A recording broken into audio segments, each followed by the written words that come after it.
What's up, guys? We are back with a full slate of MLB action here on Wednesday, May 22nd. We had a big bounce back day there on Tuesday, guys. We started things off 5-0 at time of recording here. We still have the Dodgers going on, but things have gone pretty smoothly so far. We saw Cleveland win 7-6, so Cleveland minus 113 came through. We hit the Brewers minus 136. They won 7-5 in that game. We hit the Phillies minus 162. They came through with the 5-2 win for us. That one was pretty comfortable. The Cubs came through in extra innings for us. We had the Cubs plus 114 in that game. They won 4-3 in 10 innings, and then we had a just cruise control win on the Royals minus 106. They won that game 10-3, so we'll definitely take that. We are a Dodgers win away from a sweeper here, so hopefully that can work out. Let's keep it rolling here with a huge slate coming up on Wednesday. Let's get in there and find some winners. First, guys, do me a big favor and hit that like button. It's a great way to show some support for the channel and all the work we put in here every single day. If you're new, go ahead and subscribe. It's 100% free and can keep you from missing out on these picks. Our videos are sponsored by StumpTheSpread.com. Click the link in the description to go over there and join our free email list, and check out our top confidence plays on all the major sports. Comment below with all the bets you're looking at today, and we will give you our best advice on all of them. We respond to absolutely every single comment, so let us know anything you want to say about my picks, these videos, or anything you see here. As always, our final picks will be in the pinned comment down below. Now let's get into our first game of the day, guys. We got the Minnesota Twins going on the road to take on the Washington Nationals. The Twins come into this game, they finally broke out of that slump. They won 10-0 in game 2 of this series, so a big bounce back for them. They're up to 25-23 on the season, not really out of the woods yet. They're handing the ball in this game to Simeon Woods-Richardson, who is 1-0 on the year with a 2.97 ERA, coming off of a very good start against the Cleveland Guardians. Unfortunately, we did see the Twins take the loss in that game, guys. They lost 3-2. He went 5 1/3 innings, only allowed a single earned run on 4 hits. A very solid outing, no walks in that one. He looked very, very good out there. It was a much needed bounce back, though, because he got shelled his last time out against the Blue Jays. So he's looked decent in his last start, at least, and he's had some good outings this year. Maybe not against the toughest competition, though, and the Twins offense definitely came alive. I mean, 10 innings there is pretty reasonable. They needed some sort of breakout offensive performance, though, because things have been looking pretty dark. They're down to 25 in the majors in on-base percentage, 21st in the majors in batting average. Like, this team not exactly killing it at the plate recently, and yeah, nothing had really been working out for them. They needed this win to snap a long losing streak, so they're back on the horse, though. They're going up against the Nationals in this one in game 3 of this series. The Nationals couldn't get anything going on there in game 2, obviously losing 10-0. They're handing the ball in this one to Jake Irvin, who's 2-4 in the season with a 3.91 ERA. His last time out, it was against the Phillies, but he gave up 4 earned runs on 5 hits over 5 innings. I guess at least he didn't give up a home run, but yeah, not exactly the best outing, but against the Phillies, like, we'll cut him some slack for sure. And his start before that against the Red Sox was good. Start before that against the Blue Jays was really, really weird. He gave up 4 runs, but none of them were earned. So, you know, take that with a little grain of salt. He hasn't been lights out this season by any stretch of the imagination, but he also hasn't been terrible. The Nationals offense has not been amazing. I mean, they lost 5 in a row, then scored 12 runs in game 1 of this series, and then 0 runs in game 2. Like, not the best offense out there, guys. They're 19th in the majors in on-base percentage, 26th in batting average, and 22nd in runs scored. Like, not an amazing offense. We don't see anybody hitting the ball particularly great for them right now. And looking at the numbers for this game, we see the Nationals as plus 118. They're slight underdogs. We have the Twins at minus 135, and over-under in this game of 8.5. We see the Twins are a decent road team. They're 14-12 on the road. Washington is 8-11 at home, so not great there. How much faith do we have in Jake Irvin at home? Not a ton. How much faith do we have here in Simeon Woods-Richardson? I would say a medium amount at least. Guys, I'm not super interested in this game. I mean, we see both teams showing slight trends to the under. Go ahead and give me a small taste of the Twins minus 135, but this game is not making it into my pinned comment. Next on the docket, guys, we've got the New York Mets going on the road to take on the Cleveland Guardians. The Mets come into this game. They took the loss there in game 2 of this series, 7-6. They've now lost the first 2 of this series and lost 4 of their last 5 overall, down to 21-27 on the season. Things are looking pretty dark. They're handing the ball in this one to Jose Quintana, who's 1-4 on the year with a 5.21 ERA. He looked pretty good his last time out against the Phillies. I mean, 5 1/3 innings and giving up only 2 earned runs to the Phillies is not a bad start at all, but he really needed that positive start because he'd given up 8 runs and 4 runs over his 2 starts before that. So definitely had a little bit of a rough patch there. Seemed like maybe he found his way out of the woods a bit with that start against the Phillies, but the jury's still a little bit out on him if you ask me. And the Mets offense has not looked amazing. I mean, they did score 6 runs in game 2 of this series, so we'll give them credit for that, but only 1 run the game before, and this offense just hasn't been amazing. They're 17th in the majors in runs scored with 200 runs overall. They're only batting 236 as a team. Like, that's not great. They're down to 23rd in the majors in slugging percentage. Like, not a particularly exciting offensive group. And they're going to need to score some runs here against the Guardians, who are just firing on all cylinders again. They've now won their last 5 in a row. They're up to 32-17 on the season. And handing the ball in this game to Tristan McKenzie, who's 2-3 with a 3.23 ERA. And coming off a great start against the Twins, he looked very, very good his last time out. He went 6 2/3 innings, gave only a single earned run on 2 hits. He did walk 4 in that game, so maybe I take back a little bit of how great he's looked. But yeah, that's a pretty solid start, and he's looked very, very good in all of his last 5 starts, including starts against the Astros and the Boston Red Sox. So some decent to good hitting teams in there. And yeah, he's been looking very, very good, and so has the Guardians offense. They've scored 7, 3, 5, 11, and 3 runs over this winning streak, and they're up to 5th in the majors in runs scored, 17th in the majors in batting average, so that's obviously not elite, but they're 14th in on-base percentage. This is a solid offensive team, definitely above average. And looking at the numbers for this game, I'm a little bit surprised to see the Guardians at only -126. I mean,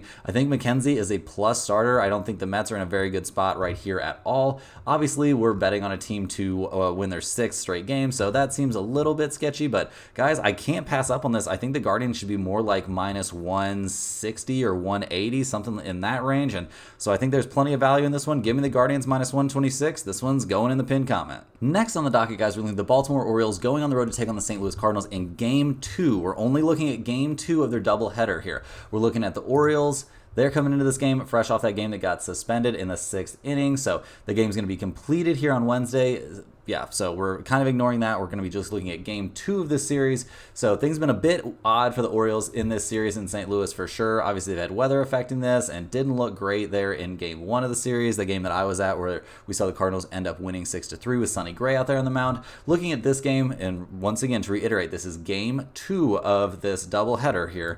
We're looking at John Means on the mound for the Orioles. He's 2-0 in the season with a 3.06 ERA. He's only making his 4th start of the year, but his first 3 have been pretty good, or at least 2 of them have been good. He got banged around by the Arizona Diamondbacks a little bit, but his last time out against the Mariners, he looked very good. He went 6 innings, gave up 2 earned runs on 6 hits, so that'll definitely work. He struck out 4 and walked none. He still hasn't walked a batter in his season so far, so the guy's control has been very good, and yeah, he's just looked pretty solid out there on the mound. No way around it. The Orioles' bats, however, have not looked amazing in this series so far. I mean, this is a team that relies a lot on their power, but in general, this season they've been very good. I mean, they're top 10 in runs scored. They're the top slugging percentage team in the majors, so that's definitely something to take into consideration. Gunnar Henderson just continues to absolutely mash up there. The guy is sitting at 16 home runs with a 271 batting average. Like, that will definitely work, and they're hoping they can get something going here against the Cardinals, who they've been playing a lot better recently. They're up to 21-26 on the season. Handing the ball in this game to Kyle Gibson, who's 3-2 overall with a 4.09 ERA, and he's desperately in need of a bounce back after getting absolutely obliterated by the Red Sox's last time out. It is a game we saw the Cardinals eventually win 10-6, but it was not Gibson's fault, guys. He gave up 5 earned runs over 8 hits in his 6 innings of work. Like, not a positive outing at all, and he's shown good stuff at times this season. He could definitely bounce back. I mean, his 4 starts before that bad start all looked very, very reasonable to me. So if the Cardinals' bats can keep on going here, I mean, they've looked a lot better. We saw Siani hit his first career home run the other night in person. That was very, very cool. And yeah, in general, this team's just been hitting the ball quite a bit better. I mean, they're still only 26th in the majors in runs scored, but they're 15th in the majors in on-base percentage. So some numbers definitely have room to improve for them. And looking at the numbers in this game overall, we see the Cardinals at +120, the Orioles at -136, and an over-under of 8.5. And just one more time, guys, this is Game 2 of this series. Baltimore is 12-6 on the road this season. The Cardinals are only 9-12 at home. Guys, I don't have a huge lean in this game, if I'm being honest. I mean, I tend to look towards the Orioles to figure out a way to get a win here in this game. Give me Baltimore -136 as a small lean. I don't have a ton of faith here in Gibson, but this is not going to be a pin comment play for me. Next up, guys, we got the Los Angeles Angels going on the road to take on the Houston Astros. We saw the Angels take the 6-5 loss in Game 2 of this series. They're now 19-30 on the season, handing the ball to Tyler Anderson, who's 4-4 in the year with a 2.72 ERA. So he's actually been looking pretty good, doing all he can to keep this team somewhere in some sort of respectability. But yeah, it's a big task. It's a hard task when you're pitching for the Angels. His last time out, he was great against the Rangers. He went 7 innings, gave only 2 hits and a single earned run while striking out 4. So a great outing there. there. Outing before that wasn't amazing against the Royals. He did give up 3 earned runs on 7 hits, but he went 6 2/3 innings, and it was another game that the Angels won. They managed to generate 9 runs of offense in that one, which is pretty shocking, but overall, not super excited about how the offense behind him is looking. I mean, they've been decent over their last, we'll say, 3 games. I mean, they scored 5, 9, and 4 runs, so that'll definitely work, but not super pumped about this offense. They're 12th in the majors in runs scored and 9th in the majors in slugging percentage, but I just don't trust this team. They're not very good overall, it doesn't feel like to me. We don't see anybody hitting the ball particularly well individually for them. I mean, obviously, Mike Trout has been gone for quite a while now. We don't know when he'll be back, so yeah, don't have a ton of positive things to say about the Angels in this game. And looking at their opponent in this one, the Houston Astros, they've definitely been playing a lot better here down the stretch. They're up to 22 and 27 on the season, handing the ball in this game to Hunter Brown, who's 1-4 with a 7.71 ERA, and coming off another not amazing start. I mean, he did have a couple very good starts there, a good start against the Mariners and a good start against the Tigers, but his last time out, he gave up 4 earned runs on 4 hits in 5 innings against the Milwaukee Brewers. He gave up 2 home runs in that game. We did see the Astros take the 5-4 win in that one, but it really wasn't Hunter Brown's fault. He hasn't looked great. The Astros offense, on the other hand, has definitely been looking up, guys. They're up to 10th in runs scored in the majors. They're still holding on to that first place in batting average as a team. They're 5th in the majors and on base percentage. Like, this is just a great hitting unit overall. We see Kyle Tucker with 15 home runs. Like, Jeremy Pena is off to a 326 hitting streak, or hitting batting average mark at this point in the season is very respectable. So yeah, this team looking pretty good, at least at the plate right now. And looking at the numbers for this game, guys, we see the odds makers, they're pretty big on the Astros. We see Houston at -172, the Angels at +160, and we've got an over-under in this game of 9.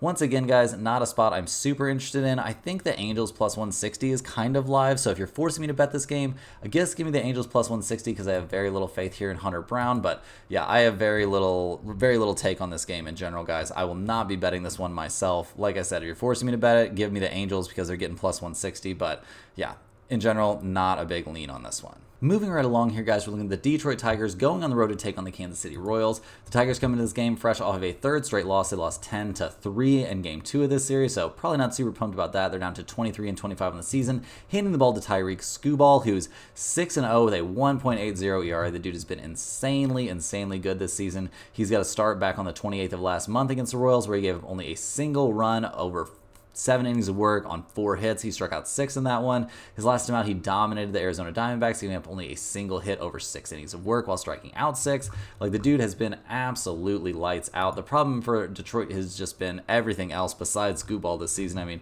the offense is very much not good. I mean, they're 22nd in the majors in on-base percentage, 20th in runs scored, 20th in slugging percentage. Like, this is just not a good offensive team. No way around it. We don't see anybody hitting the ball particularly well for them. Like, no positives for this offense right now. And they're going to have to score maybe some runs going up against the Royals in this game. I mean, we'll see what they can actually do here against Skubal, but the Royals have now won 5 in a row. Have to feel great about that 10-3 win they got in Game 2 of this series. They're handing the ball to Cole Rangans, who's been solid, maybe not elite, we'll say. I mean, he's 3-3 on the year with a 3.70 ERA. His last time out, though, he looked very elite against the Oakland A's. It was a big bounce-back game for him after getting shelled by the Angels, but he went out back on the 17th, went 7 innings, gave up only 2 hits, and struck out 7 against the Oakland A's. Like, a great performance, albeit not against a great hitting team, but he's facing a pretty not great hitting team in this one, so it'll be interesting to see what happens. The Royals' offense in general has been very good, but they're going to be going up against one of looking like the best starters in the majors, but we've seen Salvador Perez be very good this year. This team is up to 6th in the majors in runs scored, 11th in team batting average.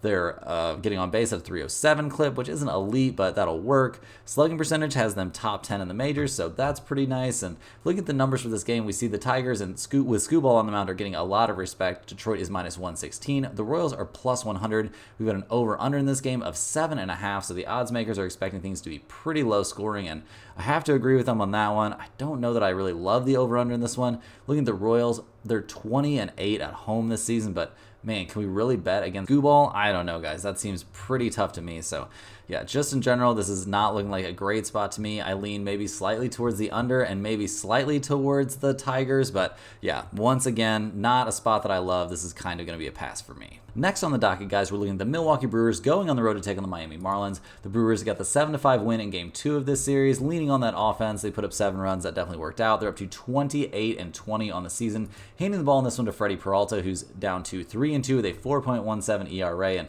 yeah, another bad start for Freddie. I mean, He went 5 innings, gave up 8 hits and 5 earned runs against the Houston Astros. His start before that against the Cardinals wasn't great. He gave up 8 hits and 3 earned runs. Like, he got off to a pretty crazy start, but things have definitely changed for Peralta here down the stretch, and things at least are not changing really. It doesn't look like for the Brewers offense. They've looked very, very good. We see Contreras off to a great start. Or really not even a great start at this point. He's just killing the ball deep into the season now. They're 3rd in the majors in runs scored, 4th in the majors in on-base percentage. Like, they're 5th in the majors in slugging percentage. This is just a very, very plus offensive squad. Like, hitting the ball great right now, and they have to feel good about their chances to get some runs here against the Marlins, who haven't been having an amazing time this season, although lately they looked pretty good. They are only 16-34 on the season, though, so not exactly an alert the press situation. They're handing the ball in this game to Jesus Luzardo, who's 1-3 with a 5.02 ERA, but he comes into this one fresh off of a great start against the New York Mets. He went 6 innings, gave up 5 hits and no runs in that outing. He struck out 7 in that one. His start before that against the Phillies was also very reasonable. I mean, he went 5 2/3, gave up 4 hits, 2 earned runs. Against the Phillies, that's definitely a good outing. So, got to give old Luzardo a little bit of credit right now, but I'm not super duper high on this guy, and obviously I'm not super high on the Marlins. I mean, they have been finding a way to score some more runs lately, but it's not like they're taking on a cupcake team in this one. They're 23rd in the majors in runs scored, but they're 29th in on-base percentage and 29th in slugging percentage. Like, this is not a great offensive team. And looking at the numbers for this game, we see you can get the Brewers at a pretty reasonable -132. The Marlins are +122, and we've got an over-under in this game of only 7.5. That's a pretty suspicious over-under there, guys. I mean, we saw the last game of this series, there were 12 runs scored. The first game of the series, there were 5, so that's not too far off from that 7.5 number. Guys, I think we're going to be leaning towards the over in this game. I mean, the Milwaukee Brewers are 29-18-1 to the over. That's an MLB best number to the over, and we see the Marlins are 30-20 to the over. That's the second best in the majors to the over. So give me a little taste of the over in this game, but I think I also like the Milwaukee Brewers a decent amount with Peralta out there on the mound. So yeah, either one of those spots seems pretty good to me. You'll have to check the pinned comment to see which one of these plays actually ends up down there. Next up, guys, we've got the San Diego Padres going on the road to take on the Cincinnati Reds. We saw the Padres take the 2-0 loss in Game 2 of this series. They're down to 25-26 on the season, and yeah, kind of getting embarrassing for the Padres, guys. This team is supposed to be way, way better right now than they are, and yeah, they're handing the ball in this one to Michael King, who's 3-4 on the year with a 4.31 ERA, and he's coming off a pretty bad start against the Rockies. It's weird, he had a great start against the Dodgers, where he went 7 innings, gave up only 2 hits while striking out 11 against the Dodgers. Like, that is a crazy good outing.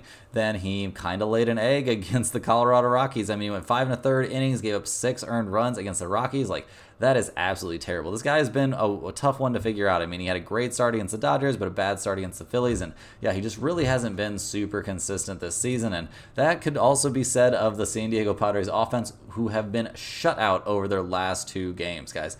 Absolutely no excuse for an offense that's supposed to be this good and looks this good on paper to be getting shut out in games. Like, that is just some crazy stuff, guys. I don't have any rhyme or reason behind it. If you can figure out why all of a sudden this offense will just randomly go dead, please let me know down in the comments. I've got no freaking clue. This team is tied for 6th in runs scored in the majors, and they're 5th in the majors in batting average. Like, there's no reason this team should have these terrible games where they just can't score any runs, and it's happening way too often.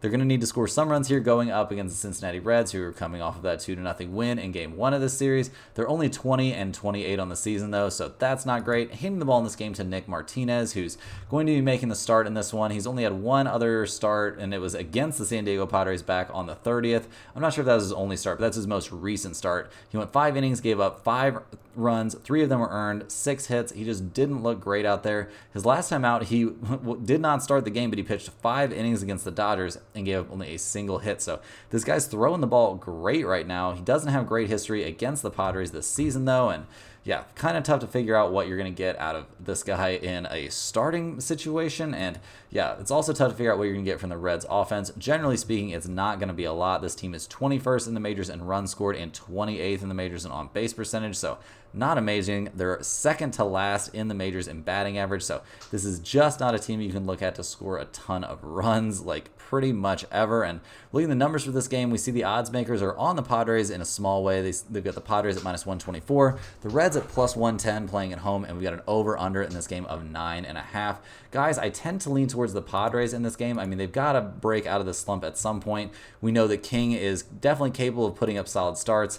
The same thing can't necessarily be said for Nick Martinez, but it can't necessarily be said that he can't either. So kind of a weird spot. I tend to lean towards the Padres minus 124. They are 14-10 on the road, which is very solid. And we see Cincinnati is only 10-13 at home. So go ahead and give me the Padres minus 124. This has a decent shot to end up in the pin comment. Moving right here along here, guys, we've got the San Francisco Giants going on the road to take on the Pittsburgh Pirates. The Giants come into this game fresh off of a 7-6 loss in game 1 of this series. Can't be super happy about losing that one in the 10th inning. Has to feel pretty bad. They're handing the ball in this game to Blake Snell. He's expected to come off the 15-day DL and make this start here on Wednesday, so it'll be interesting to see what he has. He's looked, man, not healthy so far this season at all. I mean, he got absolutely torched by the Arizona Diamondbacks his last time out, and it's really going to be something to see what he can do here against the Pirates, see if he looks like himself at all. I mean, the guy's kind of famous for getting off to slow starts to the season, so maybe he'll be on track now after, a bunch of time off, so we'll just have to see what he can actually do, and we'll have to see what the Giants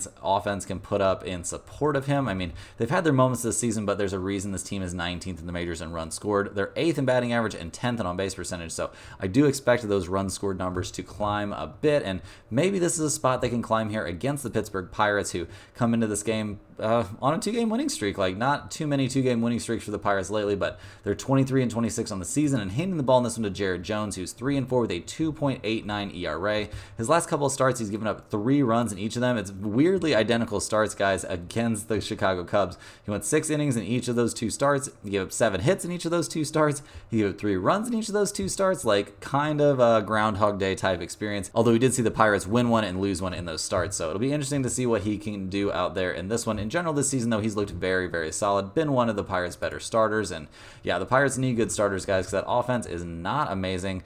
They're tied for 27th in the majors with only 180 runs scored this season. 26th in the majors and on base percentage. Like, that's not great. This has not been a very good offensive team. They did get off to that hot start, but that is a long gone, far, far distant memory. And looking at the numbers for this game, we see the Giants are plus 102. The Pirates are minus 120. We've got an over-under in this game of 7.5. Guys, I really, really want to take Blake Snell and the San Francisco Giants in this spot. I just don't have enough faith in him, and the fact that the Giants are only 8-16 on the road this season is going to scare me off. I'm not really going to be on the Pirates in a big way in this one, but if you're making me bet this game, I guess go ahead and give me the Pirates. I don't have a ton of faith in this one either way, though. We'll just have to wait and see what version of Blake Snell we're going to get. Next up, guys, we're looking at the Texas Rangers going on the road to take on the Philadelphia Phillies. The Rangers come into this game fresh off of a Game 1 loss. They lost 5-2. We saw Suarez continue to just dominate. He's up to 9-0 on the season, just looking like an absolute monster. The Rangers are going to hand the ball in this game to Dane Dunning. He's 3-2 on the year with a 4.10 ERA. He's coming back off the injury list to start this game, so we'll have to see how he looks out there. His last time out, he looked mediocre, definitely not great against the Kansas City Royals. Start before that was decent against the Reds. He really hasn't faced a ton of super tough opponents this season, so it'll be interesting to see what he does going up against one of the absolute best offenses in baseball here. And the Rangers were kind of slated to be a great offense, but they haven't looked like it to me recently. I mean, they scored 2, 1, 3, 3, and 4 runs over their last 5. Like, yeah, that's not elite offense type of stuff, if you ask me. And yeah, 9th in batting average, 9th in on-base percentage, 11th in runs scored. I don't think this is really looking like a top 10 offense to me, especially not right now. And they're going to need to play like a top 10 offense going up against a Phillies team who's now won 4 in a row. They won 5-2 in Game 1 of this series. They're up to 35-14 on the year. And they're handing the ball in this one to Taijuan Walker, who's 3-0 to start the season with a 4.91 ERA. He didn't look incredible his last time out against the Mets. He went 3 1/3 innings, gave up 4 hits and 2 earned runs. His start before that, he was able to pitch out of trouble a lot against the Marlins. Start before that against the San Francisco Giants. He gave up 3 earned runs over 6 1/3, so not terrible. But yeah, this guy has not been dominant this season. His success is mainly a function of getting lots of run support, which is kind of something you can bank on with the Phillies offense right now. I mean, they scored 5, 11, 4, and 4, and 5 runs. Like, this team just constantly seems to be putting up numbers. They're 2nd in the majors in runs scored, 3rd in the majors in batting average, 3rd in the majors and on base percentage. Like, this is just an absolutely elite offense. Bryce Harper is looking good, but he is not the only one. Like, this team can absolutely kill the ball. And looking at the numbers of this game, we see the Rangers at plus 122, the Phillies at minus 135, and we've got an over-under in this game of 9.5. Guys, I don't super trust either starter in this game, which makes me default to the offense. And yeah, I trust the Phillies offense an awful lot more. And honestly, I trust Taijuan Walker a little bit more than I trust Dane Dunning coming off of the injury list here. So go ahead and give me the Phillies minus 135. I don't know for sure if this is going to end up as a pinned comment play, but once again, I think the Phillies at a very reasonable price are in a very reasonable spot. Moving on to the next game here, guys, we've got the Boston Red Sox going on the road to take on the Tampa Bay Rays. We saw the Red Sox get the win here in Game 2, 5-2. They've actually looked dominant so far in this series, and they've now won 3 in a row. They're up to 25-24 on the year, handing the ball in this one to Brian Bello, who's 4-2 overall with a 3.96 ERA. His last start was not a great one, though, guys. He was going up against the generally light hitting St. Louis Cardinals. He went 4 2/3 innings and gave up 5 earned runs. He gave up 3 home runs in that game. Not great. Start before that against the Nationals was good, though. And in general, this season, he's been very respectable. So he's looking for a bounce back game, that's for sure. And he's hoping that the Red Sox offense can keep up this little hot streak they're on. I mean, they've scored 5, 5, and 11 runs over their last 3. This team is up to 12th in the majors in runs scored. They're 12th in the majors in on base percentage. So it's starting to look like this is probably just a slightly above average offense. I don't really think they have ultra elite upside, and they're taking on a Tampa Bay Rays team that is struggling a little bit. They've now lost 3 in a row. That hot streak, that kind of extended playing better streak, seems like it might be over for them. They're back to 500 on the season. They're handing the ball in this game to Ryan Pepio, who's coming off the injury list with a lower leg injury. He's slated to make the start on Wednesday, coming back from that one. His last time out was an injury-shortened start where he did not look good at all against the Mets, but start before that, he dominated the Milwaukee Brewers, and in general, when he's been healthy this season, he's looked very, very good. So we're fairly high here on Pepio. We're not super high, though, on the Rays offense, which hasn't looked great. I mean, they scored 2, 0, and 2 runs over their last 3. They've had their moments this season for sure, but it's starting to look like this might be a strictly average offensive team. I mean, they're still only 24th in the majors in slugging percentage, and this deep into the season, these aren't really looking like trends. I mean, you're 50 games into the year. These are starting to look like what you might actually be. So looking at the numbers for this game, we see the Red Sox at plus 102. We see the Rays at minus 120. We've got an over-under in this one of 7.5. Yeah, guys, I don't know. This is kind of a tough spot. I do sort of expect the Rays to salvage a game here and get a win, but Boston is 15-11 on the road, and Bello is in a bounce back spot, so I don't hate that for them. This isn't a spot I particularly love, guys. If you're forcing me to bet this game, if you're just dead determined to drag a pick out of me, I guess give me the Rays minus 120, but I'm not going to be betting this game myself, and it is not going in the pinned comment. Moving right along here, guys, we've got the Seattle Mariners going on the road to take on the New York Yankees. Seattle comes into this game fresh off of winning both of the first 2 games of this series. I don't think that many people saw that coming. The Mariners are 27-22 on the season, handing the ball in this one to Bryce Miller, who's 3-4 on the year with a 3.08 ERA. He's kind of in need of a bounce-back performance, guys. He didn't look great his last time out against the Orioles. He went 5 1/3 innings, gave up 6 hits, 4 earned runs, 5 runs overall. A little bit questionable. I mean, he had a good start against Oakland before that, but then a bad start before that against the Houston Astros. So how good is this guy really when it comes to pitching against elite opponents? I don't know. A lot still to be learned about this guy. I mean, he's a young guy. He's only 25 years old. He's got his whole career in front of him still. We'll see what he actually turns into, but right now I'm not super high on him. I am starting to get a little bit excited about the Mariners offense, though. I mean, they scored 6, 5, 3, 4, and 2 runs over their last 5. That's not terrible. This offense has looked terrible at different points this season, but they're not looking awful right now. They're up to 24th in the majors in runs scored. Obviously not great, guys. Obviously not great. So we're not looking at this team as a plus offensive team, and they're going to have to score some runs to beat the Yankees, who are 33-17 on the season and coming off of back-to-back losses for the first time in quite some time. I mean, it's been a long time. The Yankees are going to be handing the ball in this game to Nestor Cortez, who's 2-4 on the year with a 3.56 ERA, but coming off of a very solid start against the White Sox, where he gave up only a single run. It wasn't even an earned run in 7 innings of work. He needed that, though. It was a bounce back after getting knocked around a bit by the Tampa Bay Rays. So how much do we trust him going up against the Seattle Mariners, who are swinging some slightly better bats? I don't know, guys. It seems like a bit of a tough spot to me, to be honest. The Yankees bats have to come alive here, although they have scored 4 and 3 runs over the course of the series. So, I mean, not absolutely terrible. They are getting some positive news about the health or potential health here of Jarrett Cole. He's been facing hitters, and he's looking to come back to the majors in June. So we'll see how that goes for him. But yeah, right now, not super high on how the Yankees bats have looked, at least after the first 2 games of this series. It does feel like they're slightly due for a breakout offensive game. And with Bryce Miller out there on the mound, I definitely think they're going to see some pitches to hit, so might have a chance for them to put up some runs in this one. The odds makers definitely think there's a shot, guys, because they've got the Yankees at minus 148. The Mariners are plus 128, and we've got an over-under in this game of 7.5, so I guess they expect both starting pitchers to have decent days, which I guess is not impossible. Looking at some more numbers, we see the Yankees are 16-8 at home this season.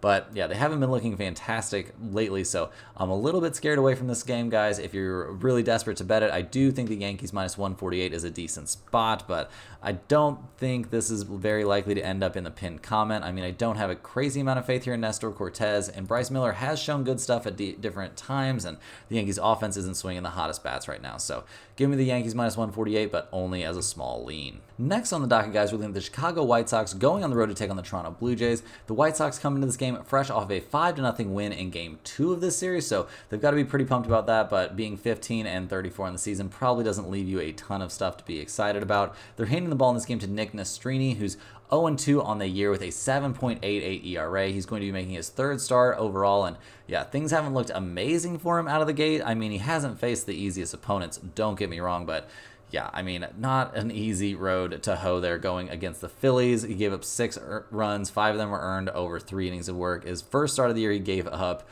2 runs. They were both earned on 3 hits over 5 innings to the Royals. So he's shown semi-decent stuff, but we don't exactly have a ton of faith in this young guy. And yeah, we have 0 faith in the White Sox offense. They're still dead last in basically every major hitting category. Not going to waste a ton of time talking about the White Sox offense, guys. They are just god-awful. They're taking on the Toronto Blue Jays in this game, who can't feel very excited about the fact they just lost 5-0, got shut out by the White Sox. That can't feel good. They're handing the ball in this one to Chris Bassett, who's 3-6 on the year with a 5.03 ERA, coming off of a decent start against the Tampa Bay Rays, where he went 5 2/3 innings, gave it 3 earned runs, 5 strikeouts, but 3 walks in that game, so not amazing. His start before that was very good against the Phillies, though. It seemed like he definitely got up for that big game and looked very good out there. And the odds makers, yeah, they're pretty high on this team right now, I mean, or at least in this matchup, but looking at the Blue Jays offense in general, it was looking good until just getting shut out in that game. We see Vladimir Guerrero Jr. trying to get things back on track for him, but yeah, this is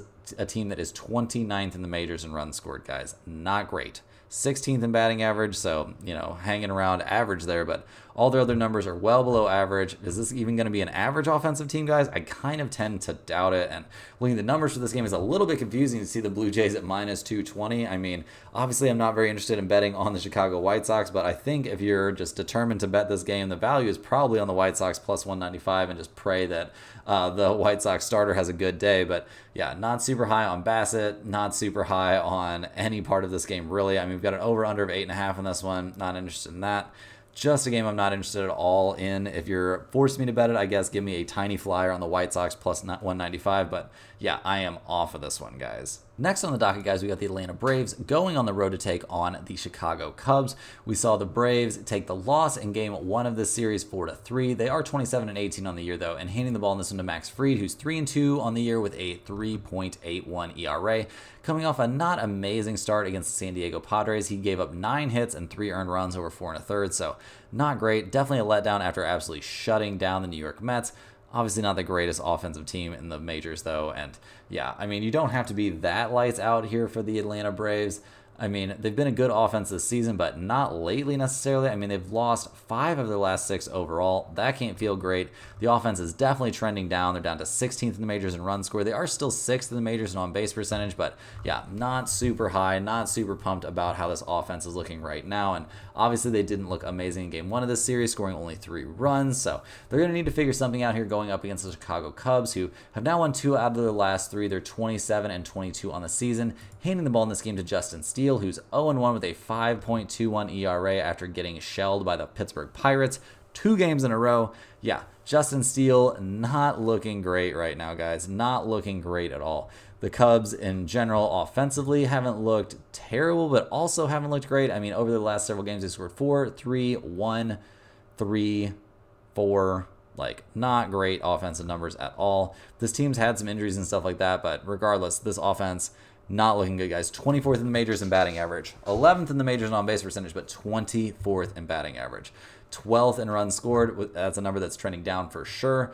Not super high on the Cubs offense and not super high on the Cubs in this spot at all. Go ahead and give me the Atlanta Braves minus 139. They're only 11-9 on the road, which isn't amazing. We also see there's an over-under of 9 in this game, so I'm assuming we once again have some wind blowing out in Wrigley, but that is kind of a high number, and we see Atlanta 27-15-2 to the under, which is an MLB best to the under. So I wouldn't blame you for playing the under in this game, but I think I like Atlanta minus 139 a little bit more than I like the under. Next on the docket, guys, we've got the Colorado Rockies going on the road to take on the Oakland A's. Colorado and Oakland are playing right now. They're in the bottom of the eighth with Oakland up 5-4. And yeah, I mean, not two of the best teams in the majors right now, guys. The Rockies are 15-31 on the season, not having an amazing time. They're handing the ball in this one to Austin Gomber, who's 1-2 overall with a 3.02 ERA. He's been looking very, very good recently. He went 6 innings, gave up only 2 hits and no runs to the Padres his last time out. The start before that, he went 6 2/3 and only gave up a single earned run to the Rangers. Like, this guy has been looking very, very good. The Rockies offense has definitely, went back to where we expected it to be after that little winning streak they went on, but they've turned some things around. They've got at least one guy hitting over 300 this season, which is nice. They're tied for 24th in the majors for runs scored, though, so not amazing. 17th in slugging percentage, 10th in batting average, but 21st in on-base percentage. So yeah, some kind of contradictory numbers out there for the Rockies offense. They did manage to score 4 runs so far in their current game, but yeah, not exactly looking amazing. They're taking on the Oakland Athletics in this one, who are trying to snap an 8-game losing streak with this game they're on right now. They're going to be handing the ball in this one to Mitch Spence, who's going to be looking for his first result this season. His last time out was his first start of the year. He'd been in the bullpen most of the season. He was taking on the Kansas City Royals. He went 4 2/3 innings, gave up only a single earned run, so a pretty good outing, over 5 hits. That will definitely work. And yeah, the guys looked pretty good. The Oakland offense, though, has not looked great and just hasn't looked great in general this season. I'm not going to waste a ton of time talking about that. I mean, 27th in runs scored and 28th in batting average. Like, kind of all you need to know there. Oakland A's offense, not amazing. Looking at the numbers for this game, we see that Rockies are plus 114. The A's are minus 125, and we've got an over-under in this game of 8. So in general, guys, I kind of like the Rockies plus 114 in this game. It actually has an outside chance to end up in the pinned comment. I mean, betting on the Rockies on the road doesn't feel amazing, but plus 114 seems like a very reasonable price, and Gomber has been very, very good. So go ahead and give me the Rockies plus 114 in this game. Last but not least, guys, we're looking at the Arizona Diamondbacks going on the road to take on the Los Angeles Dodgers. The Dodgers are trying to mount a comeback here in the bottom of the 6th inning. These two teams are playing right now, but man, those West Coast games can be a tough thing to stay up all night for. Looking at the matchup in the game we're currently looking at, we've got the Diamondbacks sitting at 22-26 and hitting the ball in this one to Ryan Nelson, who's 2-3 overall with a 7.06 ERA. He got absolutely shelled by the Detroit Tigers of all teams his last time out. Like, start before that, he gave up 10 hits to the Orioles. The guy's given up double-digit hits. He's given up at least 8 hits in his last 3 starts. Like, not throwing the ball great right now, and we're not super high on the Diamondbacks offense right now. I mean, they have scored 4 runs in their current game. They scored 6 in game 1 of this series, but yeah, not super pumped about the Diamondbacks offense. Even though they've put up some reasonable numbers this season, I think they're trending down almost across the board. I mean, they're 8th in runs scored and 8th in on-base percentage, but I don't expect them to end the year in those positions in their offensive numbers, so not super high on them. And the Dodgers, I mean, they haven't been playing their best ball lately, but they've still managed to win their last 4 in a row coming into the game they're currently playing at time of recording. So not going to talk too much crap on the Dodgers. I mean, they're probably the best team in baseball right now. They're hitting the ball in this game to Tyler Glasnow, who's 6-2 on the year with a 2.90 ERA. He's coming off a mediocre start against the Cincinnati Reds where he gave up 4 earned runs over 5 innings of work. But other than that, the guy has been lights out this season. I mean, before that, he hadn't given up more than 2 earned runs in any of his starts. He went 7, 6, and 8 innings. Like, the dude's going deep into the games. He's pitching great. We're very, very high on Glasnow coming into this game, and we're very high on the Dodgers offense for obvious reasons. I mean, this offense has been amazing all season long, and I don't think that's going to change here. I think they've got a decent shot to make the comeback in the game they're currently playing, and I think they're going to put up a ton of numbers here against Ryan Nelson. So looking at the numbers for this game, we see the Diamondbacks plus 240, the Dodgers minus 275. Over under of 8.5, and if you take the Dodgers minus 1.5, the best number I can find out there right now is 134. Guys, go ahead and give me the Dodgers minus 134. I think they're in a very good spot in this game. I expect them to get a convincing win, especially if we see them lose here in Game 2. So regardless, though, of what happens in Game 2 of the series, I think in Game 3, the Dodgers are in a fantastic spot. That's all the games we have for today, guys. Hit that like button for good luck on all of your bets and subscribe to the channel if you're new. Let me know in the comments any questions you have on today's slate. Thanks for watching. You can click the link in the description to check out stumpthespread.com, and we'll see you guys tomorrow for more sports betting action.